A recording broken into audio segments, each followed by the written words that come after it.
Namaste and welcome everybody for another session of our Rooted and Roaming podcast, where we discuss issues that concern the Indian diaspora. And I am very fortunate to have with me my co-anchor Nirav Patelji. Welcome, Neeraj. Namaste. And then I have a special guest today, Anang Mittal. Anang, Thank you. to just give you a brief description about Anang. Anang is a young old hill staffer, if I can say that, and he has worked for Senator Mitch McConnell and also for the office of Speaker Mike Johnson, and he is here to talk to us about his new venture, which is Indian American voter platform, and which has already drawn a lot of interest from diverse section of the diaspora. So, without further ado, uh, uh, Anang, first of all, I want you to give your own introduction. Tell us who you are, what you do. I know this is not your full-time job in the, working on the platform. You do other things. So please tell us your background a little bit.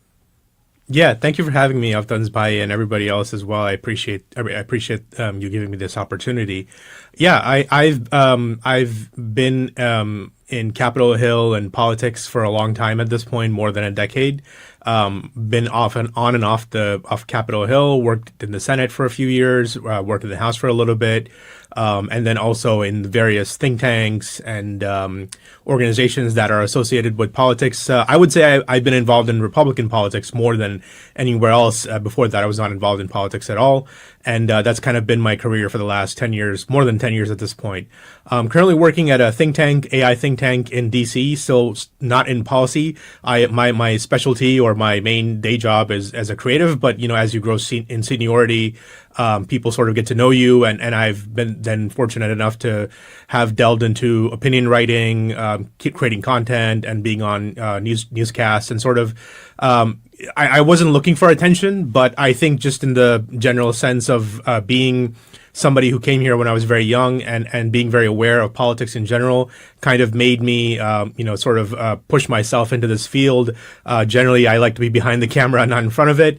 But I think some issues are worth speaking out about. And so that's what I've been doing since the COVID era really started, because before that I was just a Hill staffer. And so I take the opportunity to speak on the issues whenever I can, and contribute in a meaningful way. And so my latest project, and some other things I'm working on currently are, designed to not just speak, but then sort of formulate the speaking and the ideas and the thoughts into sort of some level of action. But yeah, that's kind of where I'm at. And I by way of background, I mean, born in India and from Delhi boy kind of a thing, but I left when I was 12 years old, but Hindi bhi bolta hu, so very much somebody who's rooted in both sides of the world, of that world more than other people, I would say. I don't think I've met anybody else on Capitol Hill, at least I would say, who has had a career or a background like mine. In general, usually it's people who are born here or people who are from there who are sort of not as I would say, I guess, not spent as much time in America as I have. That's very good, and that's very fortunate for us that we have such kind of voice in the alleys of power, as so to speak, and also you have been affiliated with party politics, Republican politics, but I have seen you, I have followed you for a while, and I know that you also speak your mind. So Yeah. that's very important for us. But I'm going to let you talk about your platform. Just briefly tell us what it does, uh, and if you can show us a couple of snapshots of your platform, which is the Indian American voter platform, right? Yeah, and maybe I can pull it up on my phone, because it's essentially since I would say since last year, or even longer than that. There's been a lot of disinformation and misinformation about the Indian immigrant population and the Indian American population in What kind America. of information, disinformation or misinformation? I mean, I mean, specifically pretty much negative information, right? So, they're racial slurs and things like that, right? everything, yeah, everything, racial slurs, religious, anti-religious slurs, anti-Hindu slurs, pretty much every kind of hatred you can think of. And I think it was, I think initially, when I would say going back to the COVID era, most of it usually came from the left, from people who are, to use the Indian word, the Breaking India faction, right? The organized left that does not like that the conversation around India has escaped from their confines, from academia, from the left-wing solidarity circles, and so they typically used to spread that misinformation around India. When I was working at Google back in the COVID days, I was at Google. Things like equality labs and those kind of things were being spread around. But then cut to 4 or 5 years later, and now the online right wing has become very energized and vocalized, and has now decided, for reasons of their own and just for many other motivated reasons, that Indians are the problem in America and they're what's wrong with the country. And so they have seized on that issue, partly because it's good for their engagement. They make a lot of money by hating on India. And again, having been somebody who worked in content creation, who worked at Google and as a YouTuber myself, I did notice that in the last couple of years, people who were making even travel content, people who were making good travel content, positive, oh, I went to India, had a great time, suddenly turned around and started making negative videos about India, because the negative, as with everything else, negativity gets you more views. People get angry. It's called rage bait. People get angry at the negativity and then come back and give you more views, and that means more money for you. And But so, again, it's a vast topic. It's a huge topic. So I certain, decided, yeah, please go ahead. no, I was just saying that the certain platforms, algorithm wise, they incentivize money with monetization and all that, right? Well, Absolutely, yeah, and that's really been the issue for the last couple of years. I would say is that since the election cycle of 2024, the online right has really taken over, on especially on platforms like Twitter, but even on YouTube in a huge way. They've taken to these platforms more than they had even before, and had decided that one of their planks of what's wrong with the West, or what's wrong with what they see as you could almost, I mean, the term that's thrown around now is called the post-liberal right. People who are very much rooted in the idea that the West, the concept of the West, is only a Christian nation and only a white nation, and that kind of very hard right wing folks who usually again, as back in the day, it would be the crazy person on the street corner just handing out pamphlets to people, and now they have a bigger platform online, and as I said, the negativity sells, and so they have been very successful in that. So all of that to say, those people will never be. So there's a certain group of people who will never be convinced, but they have clearly gotten a much bigger loudspeaker now, and so fighting them is like fighting. It's like the Indian saying. It's like pouring water over a ghada, right? The up ulta ghada. They're never gonna believe or come to you with an open mind or be convinced by anything you say, because their incentive, monetary or ideological incentive, is to not believe anything you say, or talk to you with any kind of open mind or reason. So I decided that the one way to fight that misinformation that they were slinging around about Indians and Hindus and in any kind of negative way, that there's so many of us, we're coming, so once the border issue kind of shifted, they sort of suddenly made immigration and H-1B the main issue, right? That we're stealing jobs and those kind of things. And again, many heavy, awful, negative racial and ethnic tropes that I don't want to repeat. But I decided that one of the ways to fight it would be with the putting together the data around Indian immigrants and Indian Americans together into a website, and using only open source data, using only data that is available publicly so you can check it, and then publishing it in a way that whatever I have displayed in my website is clearly cited and attributable to the government, census. All of the statistics are checked. People are able to check themselves, and so it's essentially a dashboard that you can see. Let me see if I can show it to you. It's essentially a dashboard, and right now it's only restricted to the 24 key districts that are in the 2026 election that is coming up in America in November. And so I've restricted it to the 24 districts that are heavily Indian American. And it basically shows you all the data about, how many Indians are in those districts, what is their economic power, and there's a way I grade that economic power. That even that how I grade it, I've put it out on the website in the methodology section, and then basically showing you that the population of the Indian Americans, their economic power, how many have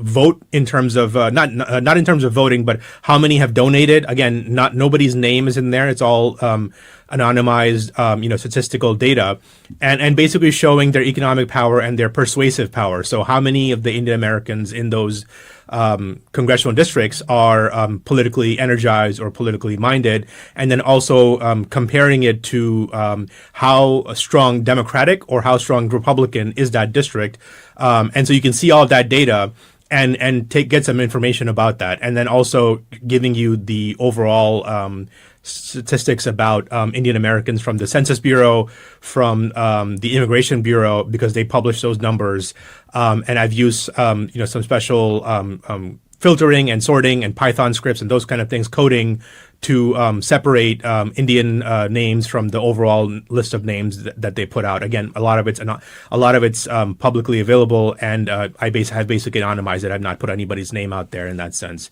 but you can see all of that political data and also economic power data in that sense. And so the whole point is, we have these some of these viral videos have gone around where people who are trolls, they're essentially trolls who make money from making funny videos.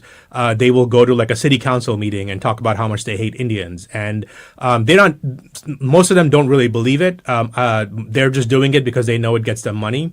Online by putting these videos up of them making fun of Indians, or saying sort of just very negative right wing racial things about Indians. And so I said, okay, that's fine. You can do that if you want, but then you can go look at the information that I've put out there. You can look at the districts in Texas, Chicago, or Maine or California, and see how many Indians are actually there. Right? How many are there? How many of them are actually politically active? How many of them are economically active?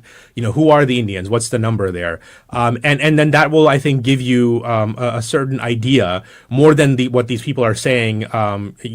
Whether it's the left or the right about Indians in general.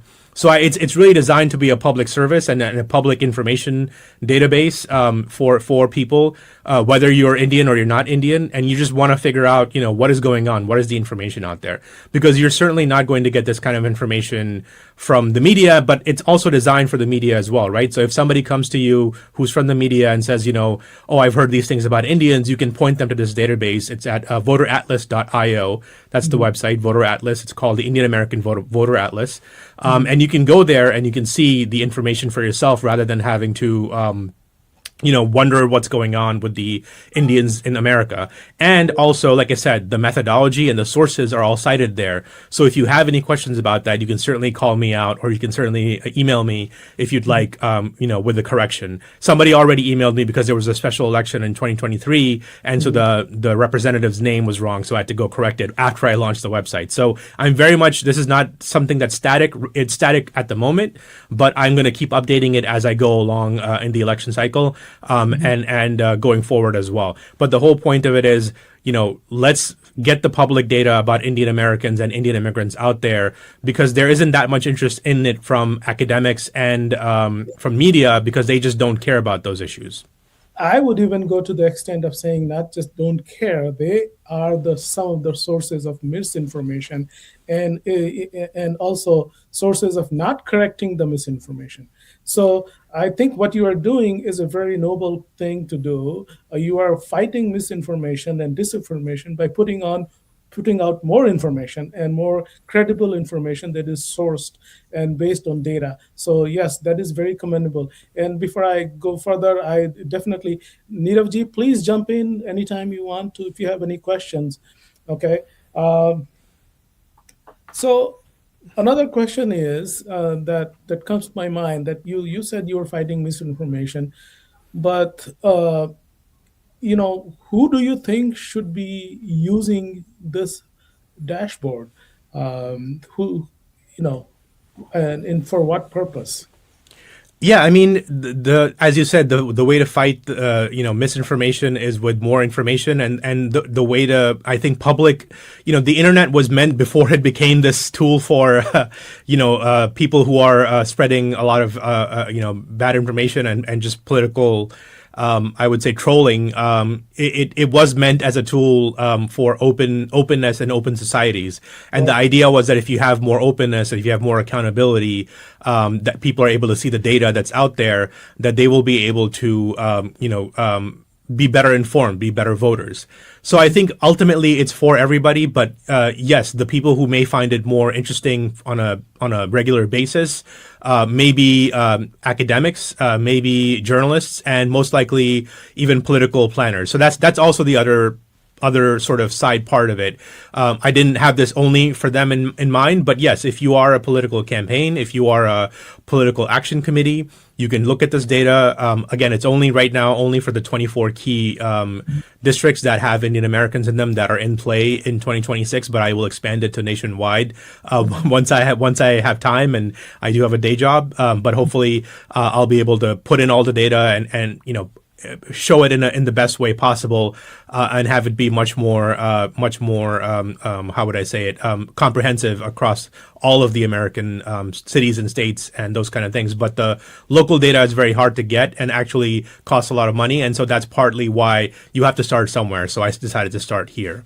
And but I think even I reached out to Milan Vaishnav, who does the Carnegie Foundation's Indian American survey, and he was very thankful that we included the data. They also want to have their data shown out there, and I think that's partly the problem, right? You have academics who write papers that don't get noticed or get just sort of live on a website somewhere. Then you have academic who are have their own prejudices and ideologies. If you want to be fair to them, there are many academics who are not fans of India or Indian Americans, and many of them are Indians themselves. And okay, it's okay for them to say what they want to say. There's freedom of speech. And so the hope here is that, whether they engage or not, at the very least, if an academic writes something that is, not correct or people feel is not correct, whether it's about the number of Indians in America, whether it's how Indians behave, some academics write, Indians don't even get involved with their civic duties, whatever, like lots of those kind of things. Even journalists have said that, the Indians, they only stay within themselves. These are very old tropes about immigrants. They come to the country, they stay amongst themselves, they're very insular. These are very, very tired tropes that is said about every population of immigrants that comes to any country. And so the whole point is, okay, if you're saying, making a certain, point about India and Indian immigrants, and you're making a certain data point, let's take a look and see, where you are right or wrong. If somebody is in the spirit of open-mindedness and wants to actually go and explore, or if you just want to believe somebody, then go for it.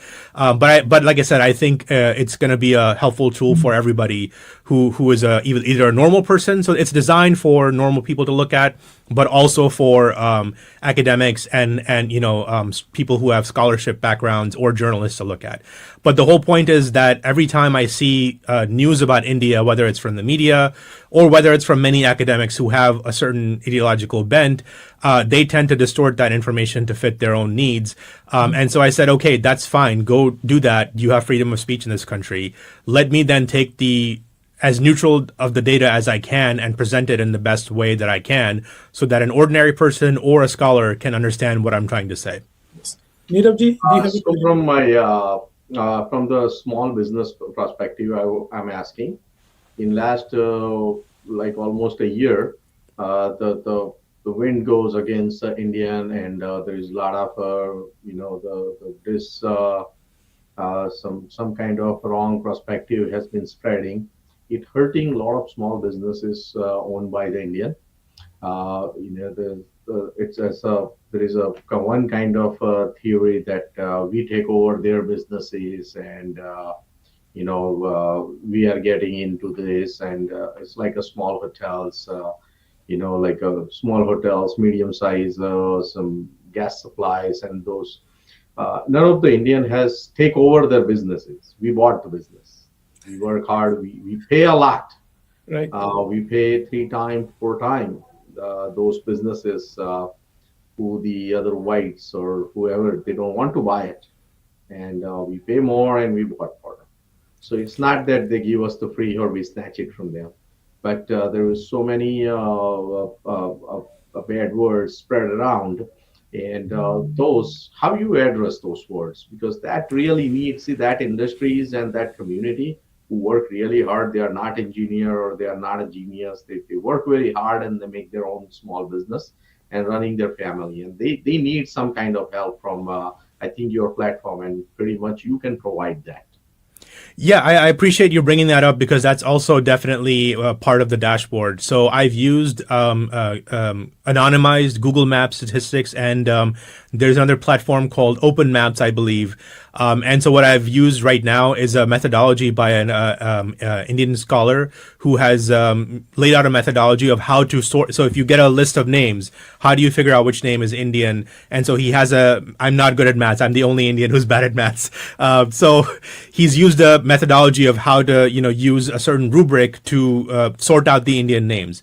So I use that in the Google Maps data and the Open Maps data to also, and also because some Indian businesses may be named Sunshine Business, right? It's not an Indian name there, so I don't have the business owner's name. But generally, so even my data is probably underreporting what is out there. So Yeah, I've and used that also on. we have businesses that are named, Taj Mahal I can Hotel, restaurant, Right, right, known by right. get you name. those data if you want in a, down the road. Yes, absolutely. So I'll be looking closely at that data as well. And so what I've used is I've taken that data and input it into the dashboard. So when you look at the economic power, that is also there in terms of this many that I'm counting this many small businesses and businesses in general that I have filtered for Indian names. And then at some point, I'm sure I can get more into the local data to get more of those, that data into there. So right now it's underreported in my opinion. But it's a great point that you brought up, which is that I have worked with the some of the hoteliers who come to Capitol Hill and have talk to their congressmen and want to talk about things that they would like in the hotel industry, things like credit card fees, and again things that small business really care about: credit card fees, worker visas, small business loans, those kind of things. These are things that any business, any small business, not just Indian small businesses, care about. And so one of the things that I noticed there was that, again, this is where the dashboard can come in handy, not just in talking to your congressman or senator, but even your local, councilman, city councilman, your local state senator, somebody that you meet, on a daily basis, or on a monthly basis, in the sense of, just figuring out what's going on. You can show them this dashboard and say, look, this is the economic power of the Indians. If you don't know, then here's the data, rather than just having it in a spreadsheet that you don't realize, how many Indians are in your district or in your city. And that's the hope down the line when I have this data for pretty much every state, then hopefully down to the city level as well, is that being able to show the economic power of Indians. And this is something, again, important, where the Indian hotel people who come here to DC to talk to their congressmen, to ask and advocate for their businesses, they show, we have this many hotels in your. They come with spreadsheets. We have this many hotels in your district. So this is something that instead of just a spreadsheet, I'm able to show them a public website with public data that is easily checkable and accountable, that they can realize their staff. So if you're talking to the staff, you're talking to the congressman, you can show them, look, this is the power of Indian Americans and Indian immigrants in your area, and so that's why. And again, it's one of those things, right? Money talks, presence talks. Showing up means a lot. Is half the game, as they say. So this is part of that. That somebody can go to Capitol Hill, pull up my website on the phone, or on their laptop or desktop, and show it to a staffer or a congressman and say, look, this is who I am. This is where I'm coming from. This is why it's important to listen to me. Yeah, right. Very good point. Great. Also, Another concern, what we are going through is there is a lot of racial comments happen, and now in a small businesses there is a lot of racial attacks start happen, and those attacks are physical now. It's not just a comments or they painted the wall or the outside of the stores. It's not like that. But if there's a there's a majority if there's a small town and there's not that many immigrants live in the town, there is some kind of physical attack has been start happening too. So have you planning to put this kind of attacks, have some track on it and put it on and report it on your website? That can help to the law enforcement agency and the lawmakers to see that what is happening in that area, and that will be permanently recorded that it is something there. Yeah, so right now on the dashboard there is an incident tracker. There's a community tab. On the community tab is an incident tracker. Currently, it's not open to the public, and I have to figure out how to improve that information better. So currently, I've only restricted it to myself, and the way I update it is I find if there's a hate crime in the news that is associated with Indian Americans, people of Indian origin, those kind of things, I will add it there, and that's another way of again showing whether you're talking to a congressman or any journalist or anything like that, that it's publicly available data, it's citable. There's a news report, there's some kind of local news report or whatever it is that shows that a hate crime has occurred, against an Indian person, Indian business, those kind of things. And again, that's the whole point of this, is that it's not only to provide public information, but also as some level of community, warning, some level of community notification, and kind of those kind of things where people are aware of what's going on in their community and in their country, really. And I think that's part and parcel of the problem with the Indian American community is, many times we're all over the place, we're spread out. We are not ethnically homogenous as people might think. Again, this is the misinformation. We're not religiously homogenous. And so I think that's part of what I'm trying to do here, which is that, yes, we all have different ways of intaking information, WhatsApp, Telegram, all of those different things. But I think, part of this project is to sort of show the community what's going on and keep them apprised and aware without fear mongering, just, keeping that public information out there, so that somebody can say, oh, no, there's been nobody hates Indians around here. And you can say, well, look, here's the information. There have been hate incidents. On hate crimes, doesn't FBI have data on Indian American? They do, but FBI data has been not only politicized, they have stopped. They've underreported, and I would say they have also stopped some level of public reporting because it's become politicized. So, an example I'll give you is in 2020 during COVID, there was an Asian American organization called Stop Asian Hate, and I think they still exist. So they stopped reporting on the Asian hate crimes because they ended up most of them ended up being from the urban areas, and so they. Again, from their perspective, they're like, no, our information on who is attacking us is being misused by racists, and the statistics of the people who were attacking us were not politically correct, so to speak, and so they stopped putting out the information on that. So I think, again, that's fine if somebody wants to do that or not do that. That's their prerogative. I'm fully self-funded. I don't have anybody to report to. That's why I think partly why I'm starting this project and other projects about taking this kind of public data and putting it out there in a digestible way, because universities, academics, as I said, they have their own peer review, they have their own kind of checks on these kind of things, because a lot of this information. Sorry? Biases as well. Yes, biases. They don't want to talk about certain things. They don't want to report on certain things.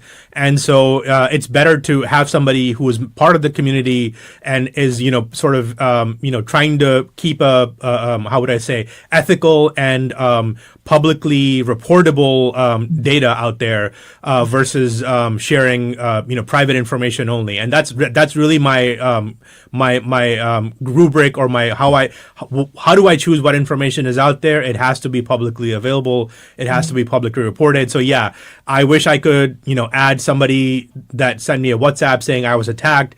Unfortunately, if I don't have a police report that I can pull from, or a public, news report I can pull from, I would not add that there, because it just would not be ethical. And that's, I think, in a funny way, that actually brings me to a higher standard than some of these people who write these reports and write these documents saying, Indians say this or Indians do that, or all these kind of things about the community here and also about the country of India, and most of their data is simply privately held. They don't Yeah. put it. They say we've heard these things. It's like Yeah. who has heard? A lot of people hear a lot of things. Right. Right. In India, riots.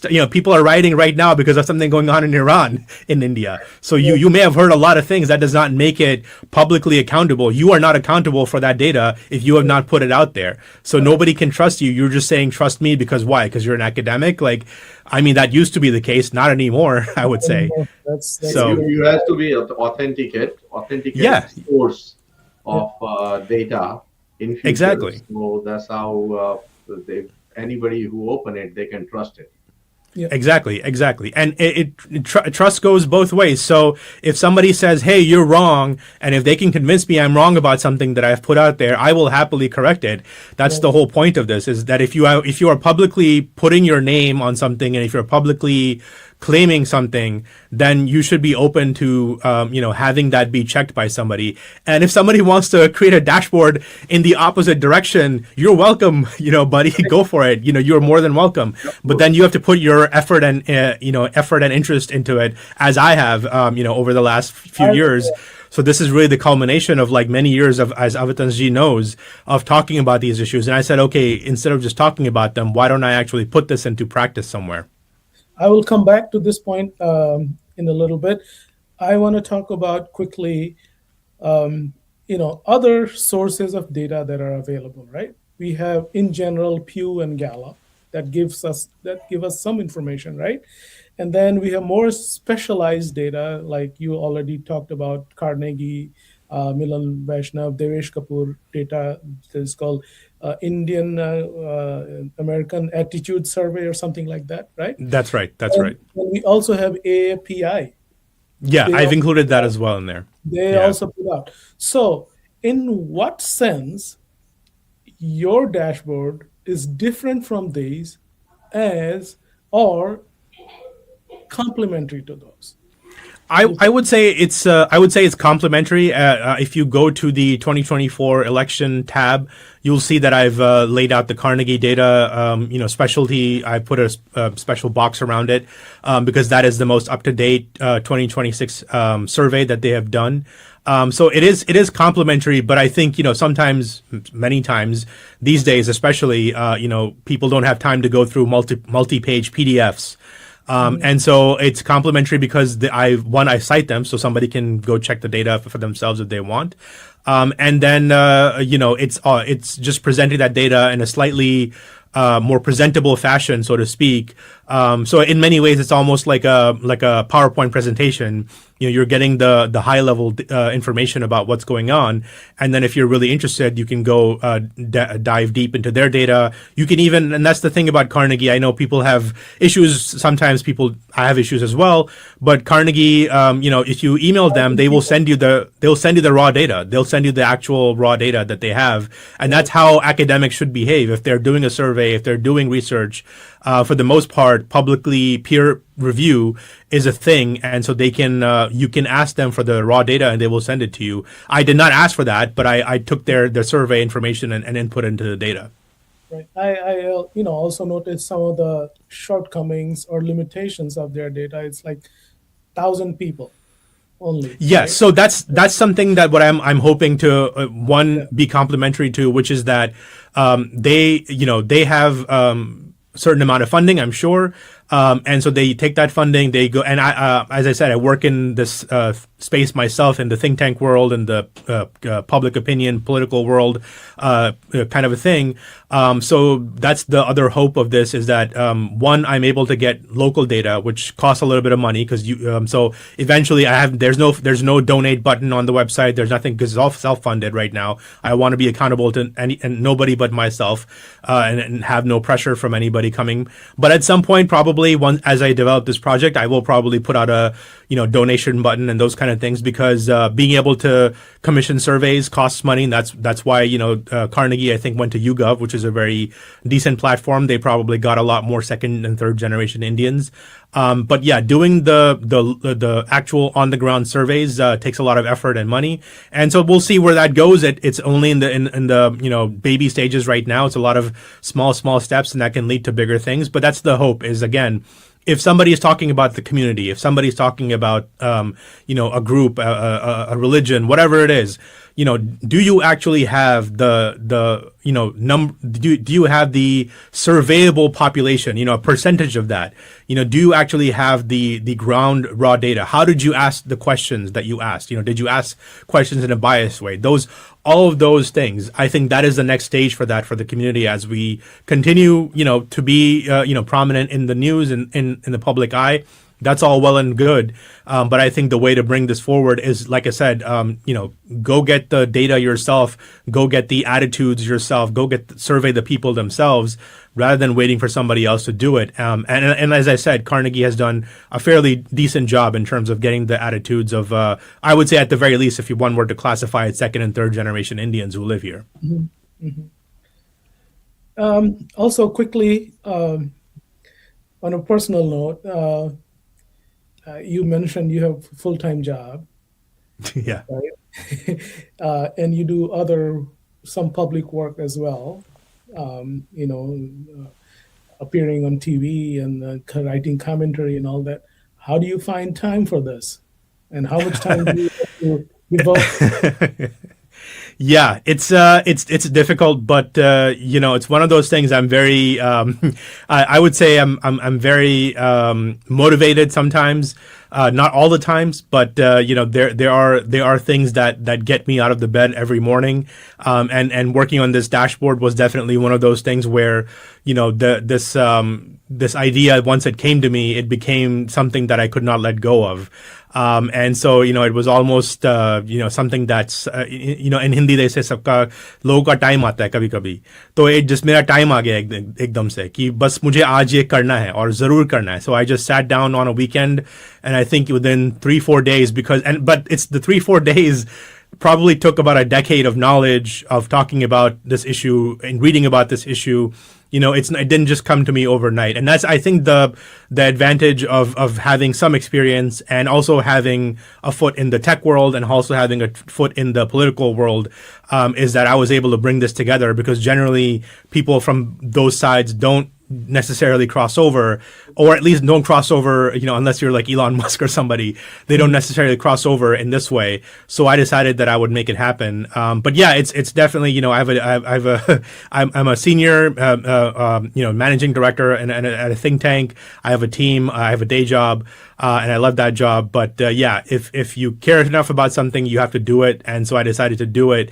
And so, there will be more, I think, projects coming from me down the line, because like I said, once I executed this project and sort of got it out there and saw the response, it gave me a lot more ideas for what to do next, in the sense of putting out public information, finding, information that is out there, how to present it. And that's really, I think, where I excel, in the sense of who I am, what my interests are.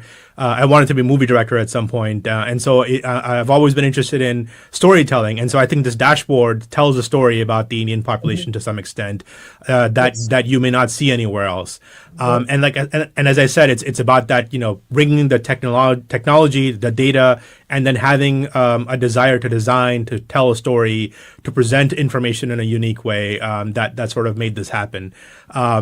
So that's kind of how I look at it, and hopefully there'll be more. Like I said, I don't want to give too much away, but there's definitely more things in the works. I hope you do. And right now, as you're saying, it's self-funded. Hopefully, you are able to scale at a certain point of time when the time comes, and it is bigger and better, and gives us more information. Nirav, do you have any other question?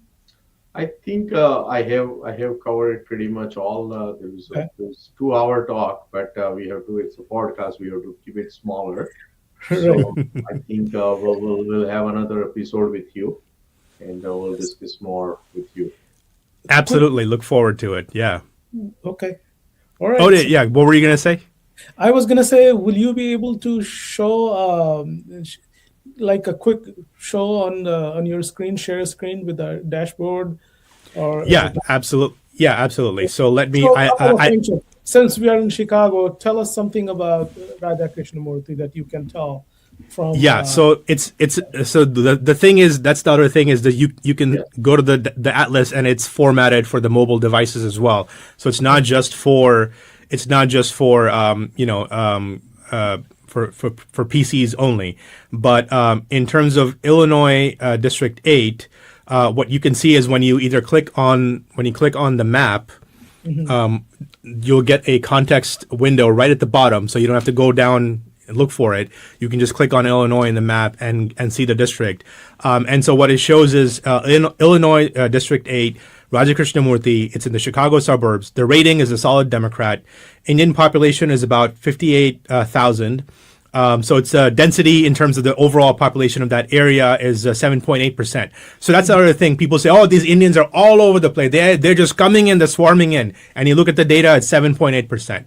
And so my point is not, again, it's like, it's the data is actually showing we're smaller than we actually appear to be. But the point is, these people just say all these things just willy-nilly, just everything they want to say. They want to make a political point. They want to get points on Twitter. They want to get, points on TV and sound great for sound bites.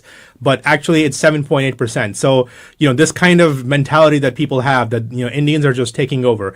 It's, again, part of it's also, it's not our fault that we're successful. That's also the problem, right? We should not be apologizing for that in any way. So that's part of why I want to show this, is because it's like, yeah, 7.8%, and yet we're punching above our weight. So maybe that's a you problem, not us problem, in the sense. But yeah, it shows that 56% of Indians voted for Kamala Harris in 2024, which, again, even though the district is solid D, she actually didn't win beyond 56%. So it shows something about the attitudes without saying too much. Yeah. Was that the statewide or in his district alone? In that district, in Illinois 08. Yeah. Like Raja will be running for Senate, so he probably needs more. Yeah, he probably needs a little bit more help there. But the economic persuasion there, or the economic power, is 77, but it's not out of 100. But it's basically, that district meets 2 out of the 5 criteria for economic power that I have there. So again, I think more data there is needed in terms of showing how strong we are. And then the persuasion index. You have a household income kind of thing? Household income, mortgage data, again, all anonymized. Small business data is there as well. So, but again, even in small business, as I said, somebody's name could be Taj Mahal. That would not necessarily count. I'm only looking for Indian names, like surnames, those kind of things. And then persuasion index, which is another index that I've shown how civically active the population there, Indian population there is. So that's about a 52%, which again, political. So taking in information about temples, gurdwaras, those kind of things, taking in information about the general political donations, again, anonymized political donations, taking in economic data of the population of the businesses that are there, people who are active in the news, those kind of things there. And so the persuasion index is, again, designed to show that how persuadable is the population there, because they're politically active. And so the index there is 52 out of 100, which shows, because it's the Chicago suburbs, right? So these are people living ordinary lives. These are not activists. And that's the other thing that the hard right wing says about Indians. They come to this country and they vote for Democrats. It's like, no, man, we're trying to live our lives. We have small businesses, we have jobs, we're in tech, we're in business, we're in all factors of life. We're not out there trying to upturn the revolution. We're not fighting for Palestine. You're seeing that in New York because you're seeing 5 Indian kids who are out there. That does not mean that's the entire Indian population.